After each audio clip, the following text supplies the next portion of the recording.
que você abra a tua Bíblia comigo no livro de Mateus, no capítulo de número 27.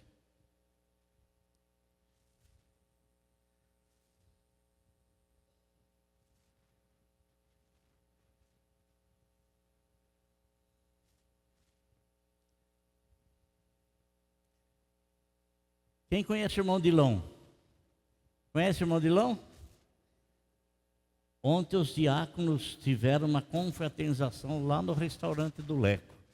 Teve gente que comeu tanto que nem dormiu à noite. Ô, louco! Tá doido! Ontem de manhã também nós tivemos aqui a confraternização com os pastores da nossa região. Foi uma bênção muito grande, muitos testemunhos.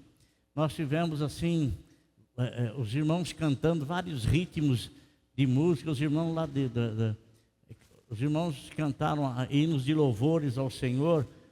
Os irmãos lá do pastor Isaías, lá de Borda da Mata, trouxe o cavaquinho dele aí e tocou umas músicas de louvor ao Senhor, mas no ritmo de, como é que chama esse ritmo? Do quê? Esse ritmo de cavaquinho. Ele gosta aí. Foi muito bom, né? E depois a irmã Dita cantou um hino que marcou muito a minha vida, quando nós abrimos a congregação lá no bairro Silviano Brandão, lá na rua Silviano Brandão. A irmã Dita me ajudava muito lá, e ela cantou um hino uma vez lá, que eu nunca mais esqueci esse ano, e eu pedi para ela cantar, que é um hino da Mara Lima, um hino muito antigo, que diz assim: sabe, filho, quero falar com você. Isso foi uma bênção muito grande, né? E depois da confraternização aqui, logicamente, nós nem almoçamos, né? Misericórdia, né? E aí a gente foi lá à noite, né, Dilon? Também maneiramos uma coisa, né? Maneiramos, mas foi uma bênção. E sábado tem mais, né? Sábado tem a confraternização da Uniora, lá no restaurante do Leco. E o pessoal chega: pastor, o senhor vai, né? Aí, louvado seja Deus por isso, né, irmãos? Glória a Deus. Amado, o homem, ele é sempre colocado diante de uma escolha. E quando o Senhor Jesus Cristo ele foi preso, e ele foi levado diante do governador Pilatos, e Pilatos ele tinha a autoridade, sim, de libertar o Senhor Jesus Cristo. Ele era o governador, e quando ele tinha essa intenção de libertar o Senhor Jesus Cristo, o povo instruído pelos sacerdotes da época, que fizeram uma armadilha para prender o Senhor Jesus Cristo, incitaram o povo a se pronunciarem com um pedido.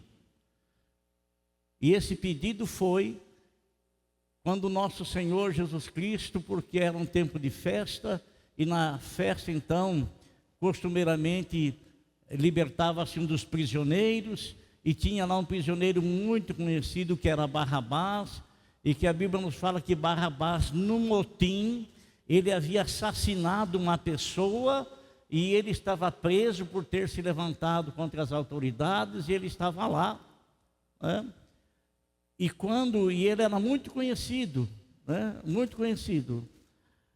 E quando então Pilatos fez menção de soltar o Senhor Jesus Cristo, o povo então incitado pelos sacerdotes começaram a gritar que não queria que soltasse o Senhor Jesus Cristo, né? E pediram então, ele fez lá, democraticamente, ele pediu que o povo escolhesse. E muitas vezes, amado irmão, essa conversa de que a voz do povo é a voz de Deus, não tem nada a ver. A voz de Deus é a voz de Deus, a voz do povo é a voz do povo. É a voz do povo. Não tem nada a ver uma coisa com a outra. Por quê? Porque o povo não conhece a vontade de Deus. para responder segundo a vontade, segundo a palavra de Deus, segundo o querer de Deus. E aquele povo incitado pediu a libertação de Barrabás. E ao pedir a libertação de Barrabás, Pilatos então se dirigiu a esse povo com essa pergunta.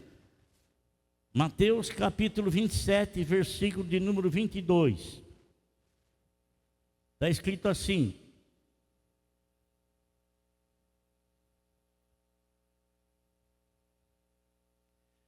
perguntou Pilatos: que farei então com Jesus chamado Cristo? Que farei com ele? Que farei então? O que é que vocês me dizem? O que vou fazer com ele? De Jesus, o chamado Cristo. E o tema da nossa mensagem é essa. Uma pergunta muito importante. Muito importante. Amado, sabemos nós que quando temos a oportunidade de ouvir o Evangelho, de ouvir a pregação da palavra de Deus, as boas novas, isso não é por acaso. Não é por acaso. Mas o Senhor tem um propósito quando isso acontece. Então, quando uma pessoa ela chega a ouvir o Evangelho conforme você chegou, isso está vindo até você com um propósito enviado por Deus. E o próprio Senhor, Ele revela qual é o propósito através da boca do apóstolo São Paulo, na carta que Paulo escreve, a carta pastoral que Paulo escreve para Timóteo. Em 1 Timóteo capítulo 2, versículo de número 4, diz assim: Ele deseja que todos sejam salvos e cheguem ao pleno conhecimento da verdade. Então, quando nós ouvimos o Evangelho, Deus tem um propósito nisso. E o propósito não é nos condenar, porque a palavra é palavra de salvação, não é palavra de perdição. É uma boa nova que é transmitida, coisas novas que estão sendo trazidas. E essa coisa nova que está sendo trazida, ela não é uma aliança feita entre dois homens, mas é uma aliança feita entre Deus, na pessoa de nosso Senhor Jesus Cristo, comigo, com você, com cada um de nós. Então, quando nós ouvimos o Evangelho, o propósito de Deus é esse: é que todo aquele que ouve o Evangelho chegue ao pleno conhecimento da verdade, sejam salvos, chegando ao pleno conhecimento da verdade. Mas todos nós sabemos, amado irmão, que isso depende também da resposta que o homem vai dar quando ele ouve o Evangelho. Como é que ele vai se posicionar? Qual vai ser a decisão que ele vai tomar? Porque quando se ouve o Evangelho, não tem como ficar em cima do muro. Não tem. Quando se ouve o Evangelho, uma decisão ela é tomada, ainda que essa decisão ela não se exteriorize de momento, mas o fará posteriormente. Então, amado irmão, depende-se do posicionamento. A vontade de Deus é que todos sejam salvos, mas depende do posicionamento diante dessa vontade explícita no Evangelho que nosso Senhor Jesus Cristo nos trouxe e nos deu. Agora, o que Jesus pode oferecer ao homem no Evangelho? O que Jesus oferece ao homem no Evangelho? A principal coisa, você sabe, amado irmão, que todas as bênçãos que nós recebemos do Senhor, todas elas, excluindo essa que eu vou dizer, todas elas são para essa terra, são para esse mundo, serão daqui, poderemos gozá-las aqui, mas elas aqui ficarão. Mas existe uma que nos é trazida através da remissão dos nossos pecados, isto é, A Bíblia nos fala que o pecado do homem faz separação entre ele e Deus. Enquanto eu estou no pecado, eu estou separado de Deus, porque Deus é santo. Eu não estou ligado a Ele porque tem algo que me separa dEle. E esse algo chama-se pecado. E não tem ninguém isento de pecado a não ser o nosso Salvador, que é Cristo Jesus. Todos pecaram e todos estão destituídos da glória de Deus. Então Deus em Cristo Jesus oferece a mim e oferece a você que essa barreira que impede a minha comunhão com Deus, essa barreira que impede esse contato com Deus, essa barreira que impede essa intimidade com Deus seja removida.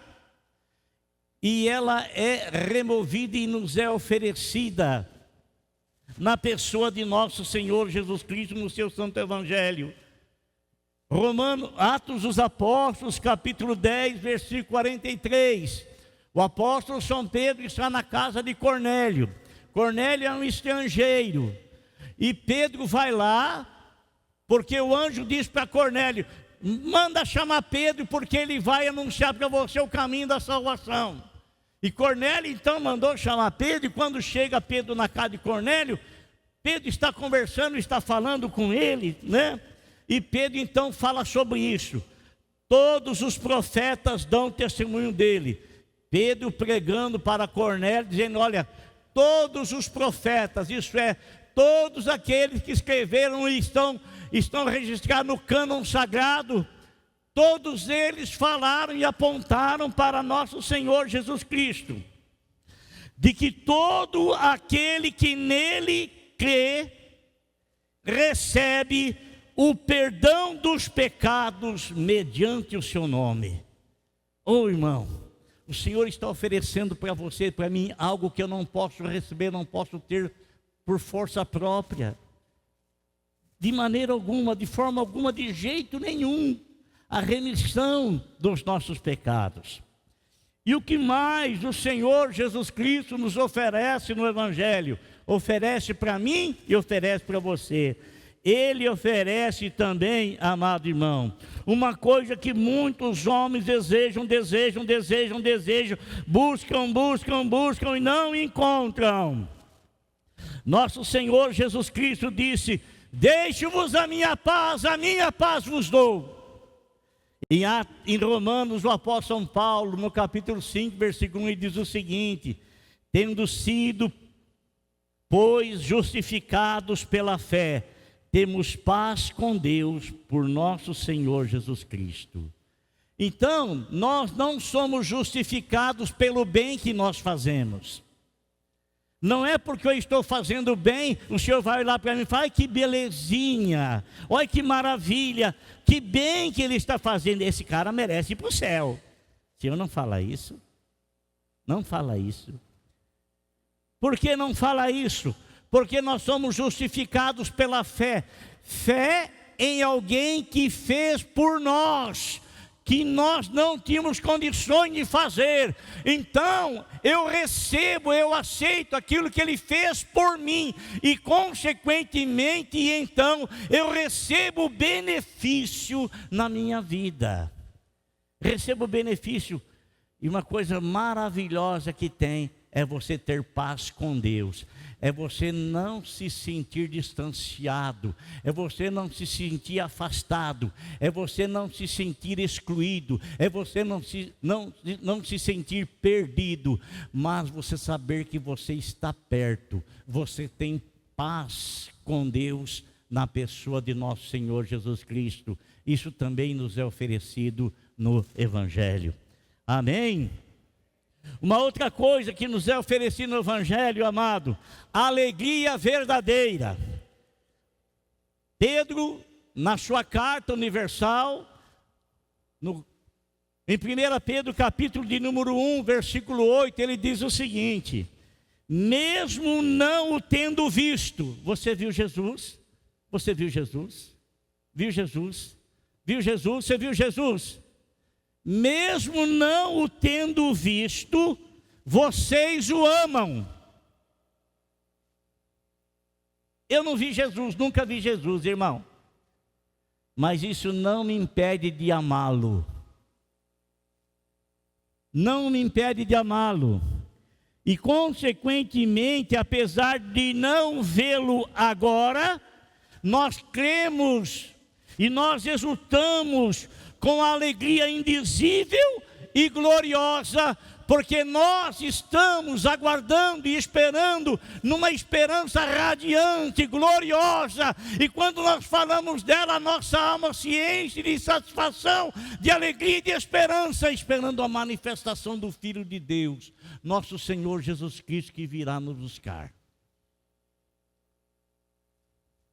Mas o que é que o Senhor nos oferece no Evangelho, irmão? O próprio Senhor Jesus Cristo fala em João 3,16, que Ele foi dado por Deus para morrer por mim, por você, para que nós, crendo nele, não venhamos a perecer, mas tenhamos a vida eterna.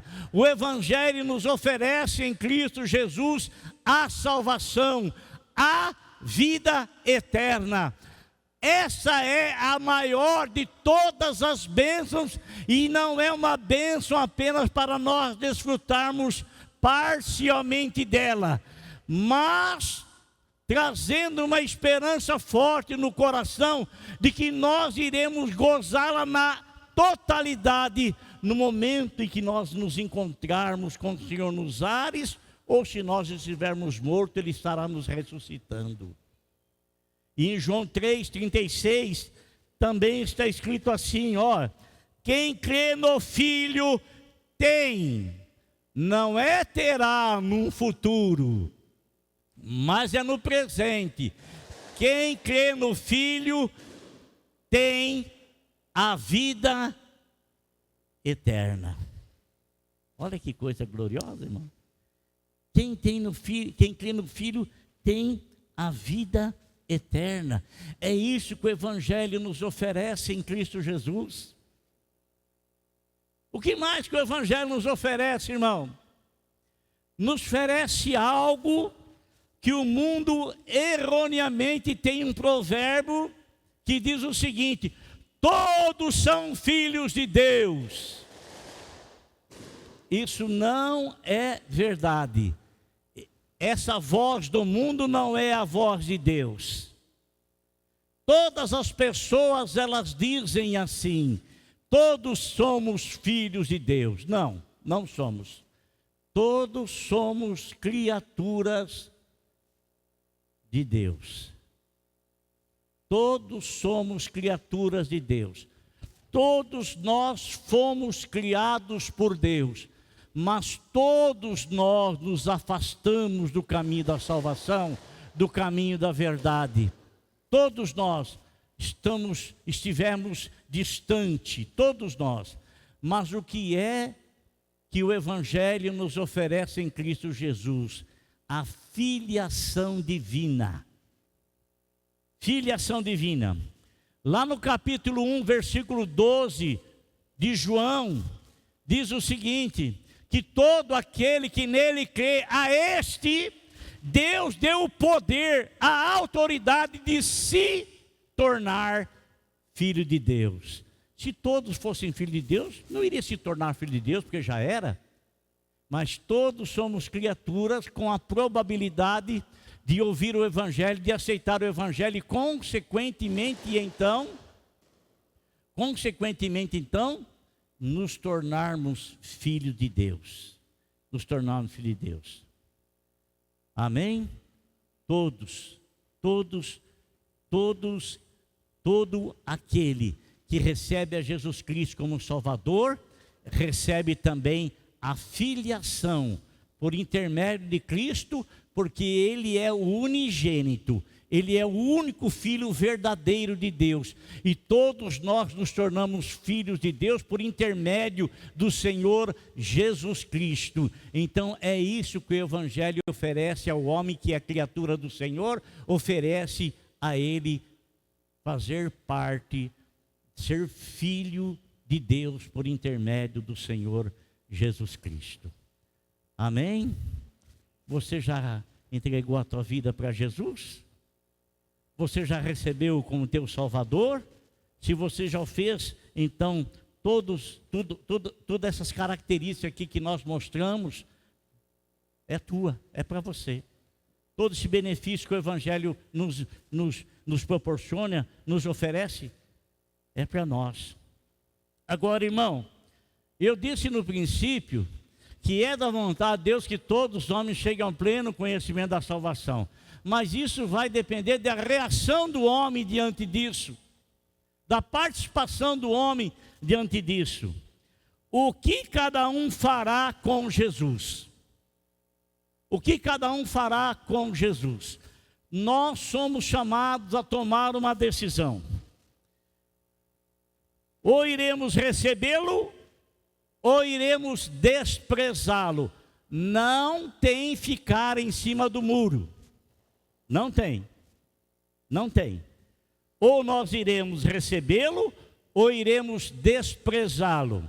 No capítulo 19, versículo 6 de Lucas, o Senhor Jesus Cristo, ele está entrando aonde? Em Jericó. Ele está atravessando Jericó. E lá tinha um homem muito odiado pelo povo, porque o povo o tinha como traidor, porque ele era judeu e ele trabalhava na coletoria de impostos, e trabalhava para o governo romano. Então ele era tido como traidor, mas esse homem tinha um desejo forte no coração de conhecer Jesus. E quando Jesus está passando, ele tenta ver quem era Jesus, mas não podia. Ele era um homem de pequena estatura, mas ele corre lá adiante, sobe num sicômoro, e lá do alto então ele está vendo Jesus se aproximando. Ele está percebendo que Jesus está se aproximando, e ele fita os olhos no Senhor e mede o Senhor de alto a baixo. E quando o Senhor chega perto dessa árvore, o Senhor olha para cima e diz para ele: Zaqueu, desça depressa daí, porque hoje eu vou ficar lá na tua casa, tá legal? Você me recebe? Você me aceita? Você vai abrir a porta da tua casa para mim? A Bíblia nos fala que Zaqueu tomou essa decisão, desceu rapidamente e o recebeu com alegria na sua casa. Então, quando nós ouvimos o Evangelho, ou nós o recebemos com alegria, ou então fazemos rejeitando-o, conforme está escrito em João, capítulo 1, versículo de número 11. Veio para os seus, mas os seus não o receberam. Nós sempre iremos tomar uma ou outra decisão. O homem sempre vai tomar uma ou outra decisão. Muitas vezes essa decisão pode não acontecer do dia para a noite, mas ela vai acontecer. De momento, pode até rejeitá-lo, vindo a recebê-lo mais tarde. No momento, pode até recebê-lo, vindo a rejeitá-lo mais tarde. Mas uma decisão nós vamos tomar. O que cada um fará com Jesus? Estar por ele ou contra ele? Mateus capítulo 12, versículo de número 30, está escrito assim: aquele que não está comigo está contra mim. Aquele que não está comigo está contra mim. Olha, irmão, se Deus é por nós, quem será contra nós? É um título, é um versículo que muita gente fala, que muita gente diz, né, que muita gente usa. Muita gente usa. Mas o Senhor Jesus Cristo, ele é muito claro, categórico. E com ele não tem meio termo. É isso que nós devemos ter em mente, irmão. Com ele não tem meio termo, ou sim ou não, ou é ou não é. É isso. Simplesmente assim.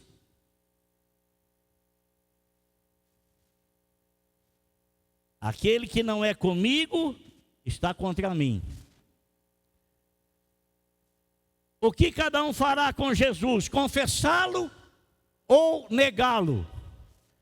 Mateus capítulo 10, versículo 32 e 33, o Senhor Jesus Cristo pronunciou estas palavras.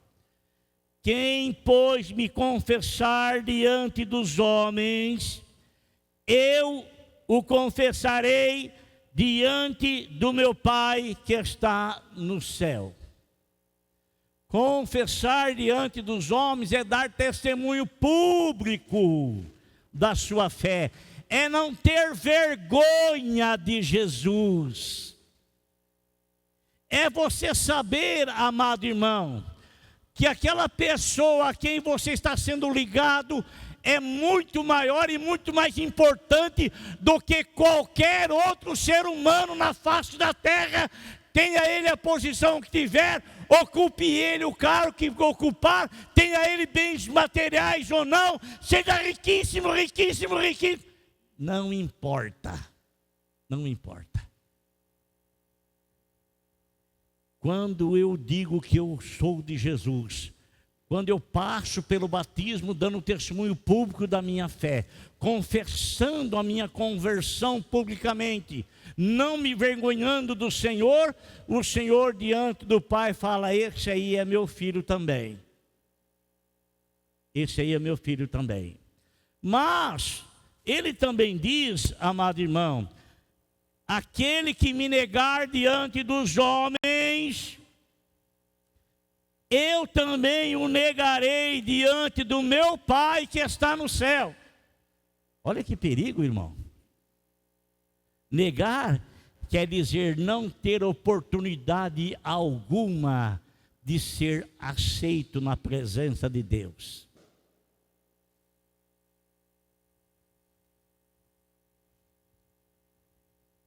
Nós iremos deixá-lo entrar ou iremos excluí-lo?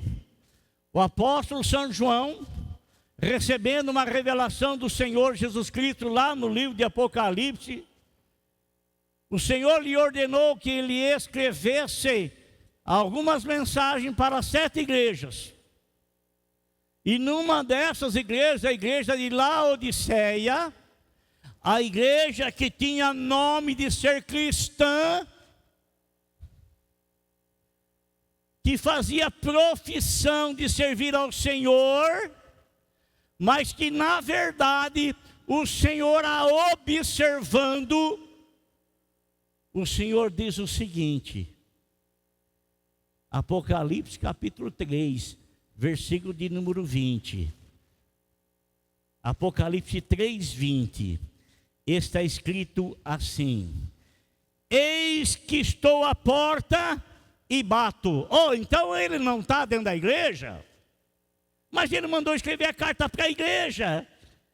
A igreja tinha nome de igreja cristã, tinha nome de que era seguidora de Cristo, mas na verdade o Senhor havia sido excluído. O Senhor estava do lado de fora. Estava do lado de fora. Eu me recordo, irmão, quando adolescente, não é chegava adolescente, estava aí numa idade de 10, 11 anos. Eu estudava num colégio chamado Napoleão Maia, lá em Jundiaí. Depois desse colégio, nós estudamos um pouco mais para frente no colégio que pertencia ao SESI. E nós íamos, eu acho que dava mais de 1 quilômetro de distância. E naquela época a gente não tinha bicicleta, não tinha nada, a gente ia 2, 3 pessoas e a gente ia para a escola, né? E quando a gente retornava da escola, não eram muitas casas que tinha campainha. E a gente gostava de ouvir o zunido da campainha, né? Então quando a gente estava voltando, a gente olhava a casa, tinha campainha e dava no pé. A gente apertava, mas a gente não tinha a intenção de ser atendido. Mas quando o Senhor Jesus Cristo está batendo, Ele está batendo com a intenção de que venha alguém a ouvi-lo e venha abrir a porta. Eis que estou à porta e bato. Se alguém ouvir a minha voz, está falando do teu coração, do meu coração, do coração do homem. Se alguém ouvir a minha voz, a vontade do homem aí, ao querer do homem aí, a decisão do homem aí? E abrir a porta. O coração do homem tem a maçaneta unicamente do lado de dentro.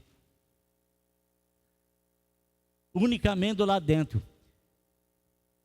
O teu coração tem a maçaneta do lado de dentro. E você abre ele para quem você quiser. Para quem você quiser, você abre ele. Você, nem Deus obriga você a abrir a porta do teu coração para ele. Ele respeitosamente está batendo. Você leva o meu nome, você fala do meu nome, mas você não está em mim e eu não estou em você. Se alguém abrir a porta, o que vai acontecer? Entrarei e cearei com ele e ele comigo. Isso é, nós vamos ter comunhão. Você não tem amizade, nem intimidade, nem conversa com pessoas que você não tem paz, que você não tem intimidade, que você não tem relacionamento. Não conversa. Então ele está dizendo aí, eu estou na porta do teu coração, rapaz. Eu quero te abençoar, eu quero te dar a vida eterna. Bom, você se lembra lá de Pedro, irmão?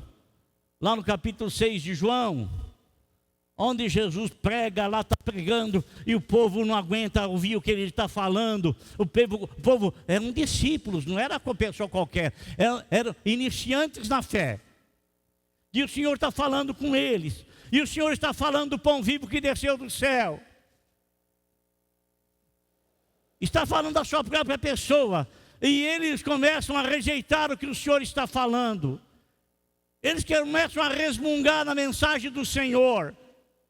Eles não estão de acordo. Eles não aceitam. E um após outro vão deixando o Senhor, vão indo embora, vão indo embora. E Pedro muito preocupado, Tiago muito preocupado, João muito preocupado, Natanael preocupado, Filipe preocupado, Judas Tadeu preocupado, Bartolomeu preocupado, Mateus preocupado. Senhor, o povo está indo embora, está te deixando. No que o Senhor fala para eles: e vocês não querem ir embora também? Aí Pedro diz aquela frase gloriosa, né? Se nós se deixarmos, para quem nós iremos? Só tu tens as palavras da vida eterna. Irmão, você tem luta, você tem tribulação, e você tem que ter. Sabe por que você tem que ter? Porque nós não somos desse mundo, nós não fomos escolhidos pelo Senhor para sermos coniventes com as coisas do mundo, para nos identificarmos com o mundo. Nós não somos do mundo, consequentemente nós não nos identificamos. Nós estamos na contramão e por isso nós passamos pelos mais diversos problemas, dificuldades e lutas. Mas nós cremos e nós conhecemos, nós temos experiência, nós não apenas cremos, porque crer até o diabo crê e estremece. Nós cremos e nós conhecemos que Ele é o Filho de Deus e que para nós que temos o conhecimento da salvação, nós sabemos que a coisa mais importante é permanecermos nessa salvação. Porque se perdermos a salvação, nós não levaremos absolutamente nada desse mundo, porque nada é nosso, nada nos pertence, nada iremos carregar, nada. Então Ele está batendo a porta do nosso coração. Abra aí o teu coração, em nome de Jesus. Agora, irmão, quem é este Jesus sobre o qual temos que tomar uma decisão? Ele é uma pessoa qualquer? Ele é um homem qualquer? Ele é um homem como eu, como você. Ele é uma autoridade terrena como outra qualquer que nós temos aí constituídas. É? Não, não é. Ele é não é ele é o Filho de Deus. Ele não é um Filho de Deus, ele é exclusivamente o único Filho de Deus. Está escrito em Mateus 17,5, o Senhor Jesus Cristo, num dado momento, Ele quer ir se revelando gradativamente àquelas pessoas que Ele escolheu. Ele quer ir dando sabedoria àquelas pessoas que Ele chamou, e essa sabedoria está no temor ao Senhor. O temor do Senhor é o princípio da sabedoria. E a sabedoria nos ensina a nos conduzirmos diante da nossa esposa, diante dos nossos filhos, diante dos nossos superiores, diante dos nossos subalternos. A sabedoria nos ensina a nos conduzirmos em toda e qualquer maneira, diante de toda e qualquer pessoa. Nos ensina. E o Senhor então pega Pedro, Tiago e João, os três que eram considerados a coluna da igreja. Sabe o que é coluna, irmão? Sabe o que é coluna? Você tem a sua coluna, não tem? Ela é a sustentação de todo o teu corpo. Tem pessoas que têm hérnia de disco aí que infelizmente andam de uma maneira terrivelmente dolorida. Tem problema na coluna.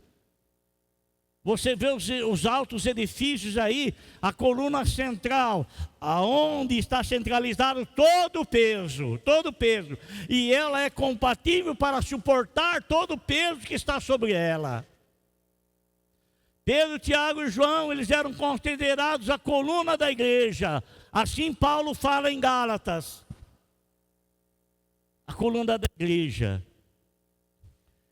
E o Senhor leva-os lá no Monte da Transfiguração. E quando eles estão lá no Monte da Transfiguração, tudo calminho, tudo tranquilo. De repente, irmão, o Senhor começa a se resplandecer diante deles. Imagina você, amado. A Bíblia fala que o rosto de Jesus, Ele é o Criador, o sol feito por Ele. Todos os sóis foram feitos por Ele, né? Essas estrelas maravilhosas, de um brilho intenso, né? Regulado pelo Senhor, né? Em todo o planeta, né? Está lá. Então, a Bíblia nos fala que o rosto do meu Senhor, o rosto do meu e do teu Salvador, o rosto dele brilha mais do que o sol na sua maior força do meio-dia. O rosto dele brilha mais do que o sol. E o Senhor começa a se resplandecer. Logicamente que Ele não o fez na sua totalidade, porque os demais que estavam ali não iriam suportar, iriam morrer. Aqui. Para com essa bobagem de você falar que você quer ver Deus. Você não pode ver Deus. Você não pode ver Deus. A distância que nós estamos do sol, e de vez em quando a gente fala, nossa, esse sol está insuportável. O Senhor, a força do rosto dele, do brilho dele é muito mais poderosa do que o sol. Imagina como é que eu vou poder ver Deus? Vou ser consumido. Eu vou poder vê-lo quando eu tiver um corpo glorificado. Aí nós vamos poder ver.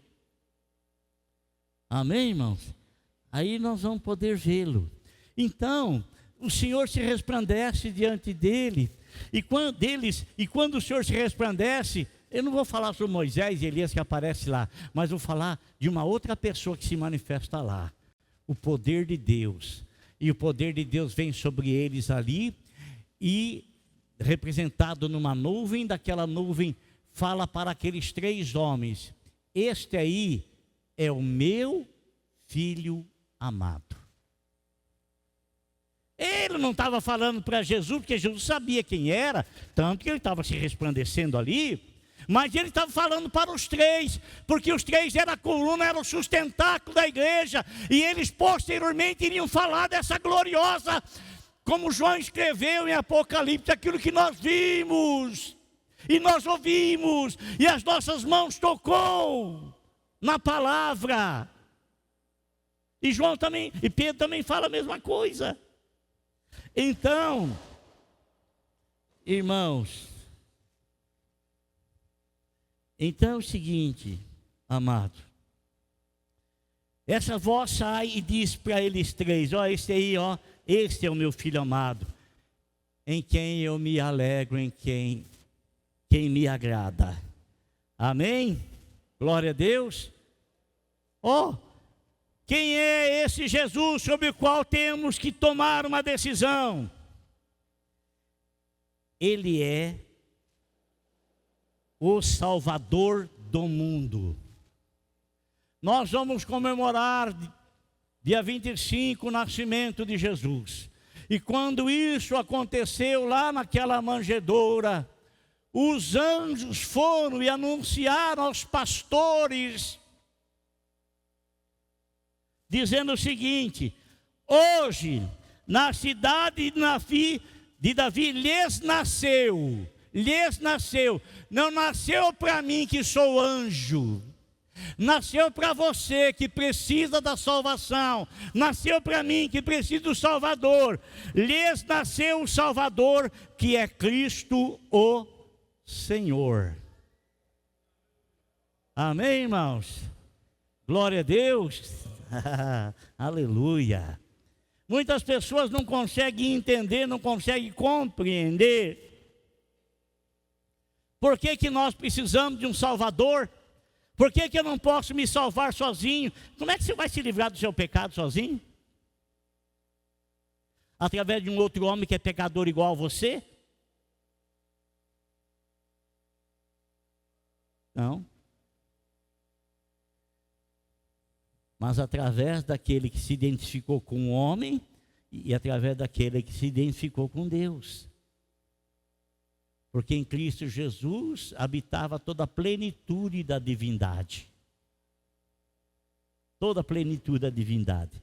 E a plenitude da divindade se fez homem. Se fez homem. Então, eu e você, amado irmão, não temos como ser salvos por nós mesmos. Guarda isso. Não tem como. Não tem como. Nós precisamos de um Salvador. E vou repetir, isso está retratado, por quê? Porque Deus enviou a lei, e a lei justa, santa e boa, e o homem pecador não tem como guardar a lei santa, justa e boa, não tem como. Mas então por que Deus deu a lei sabendo que eu e você não podemos guardar? Para nós termos a consciência de que nós precisamos de alguém que aguarde por nós.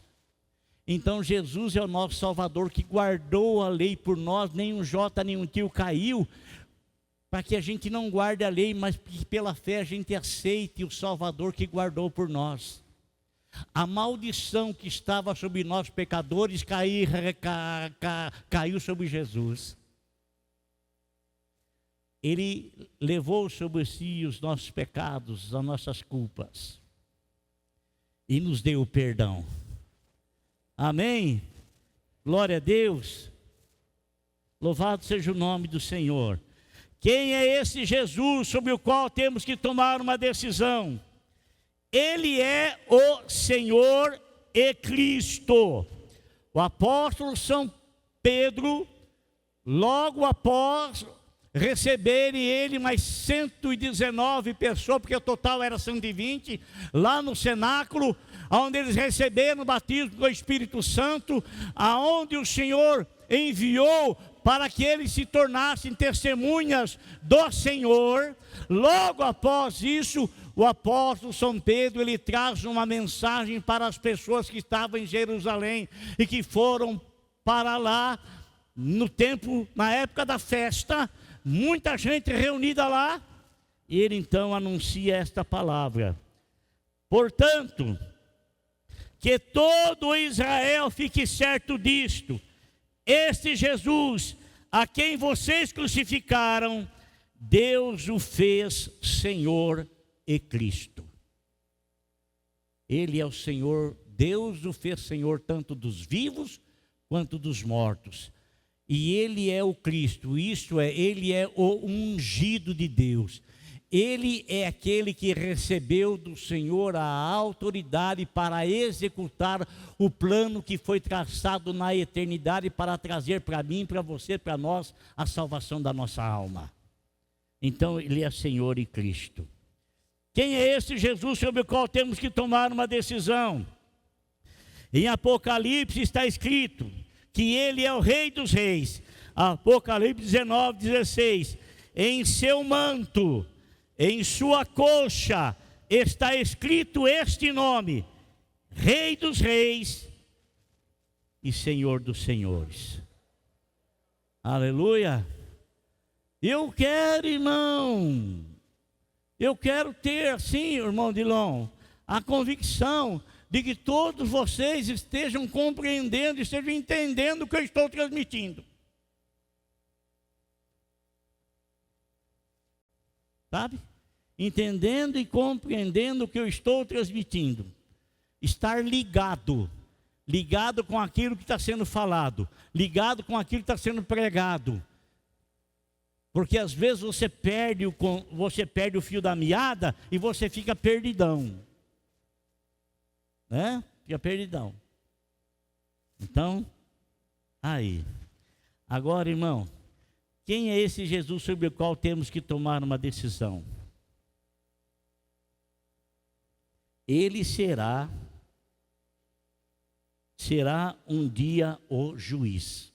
Hoje ele é o nosso Salvador, mas amanhã ele vai ser juiz. Não um juiz nosso, porque aquele que aceitou Jesus Cristo como Salvador não passa pelo juízo de Deus, a não ser para receber o galardão daquilo que foi feito, né?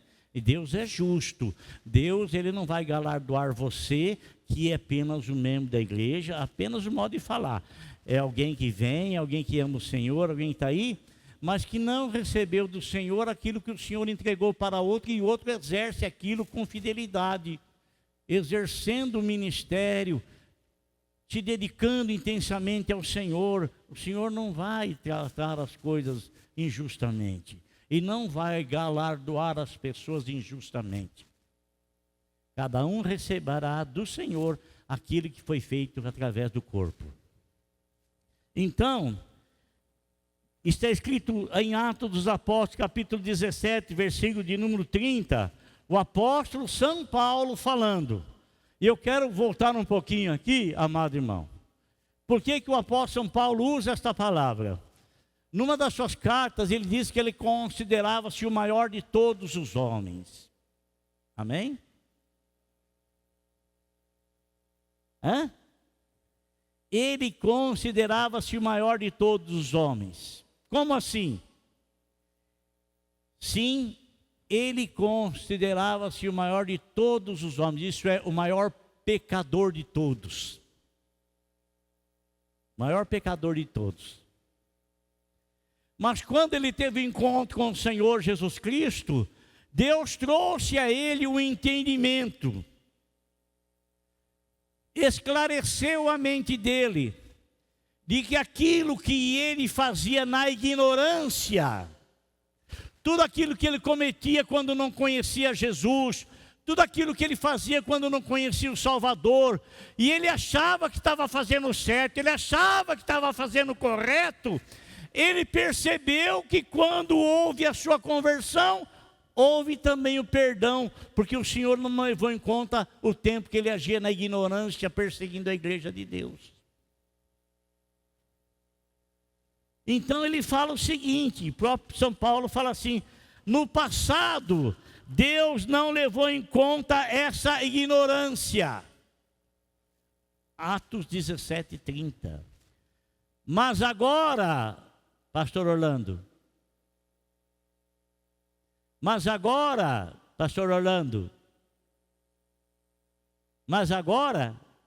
olha lá.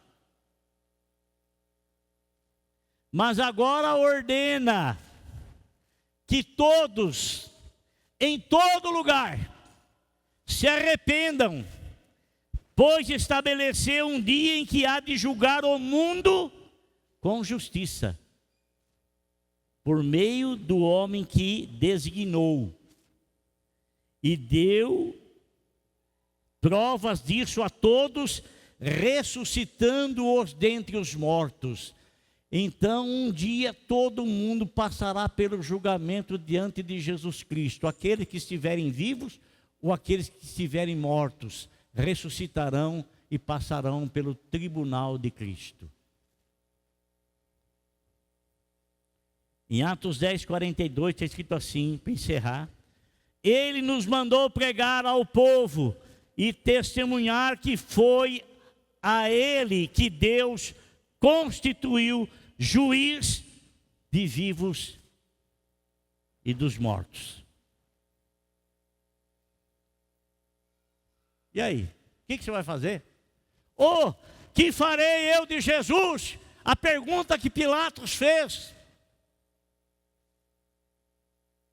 O que eu vou fazer com ele? O que é que você vai fazer com ele?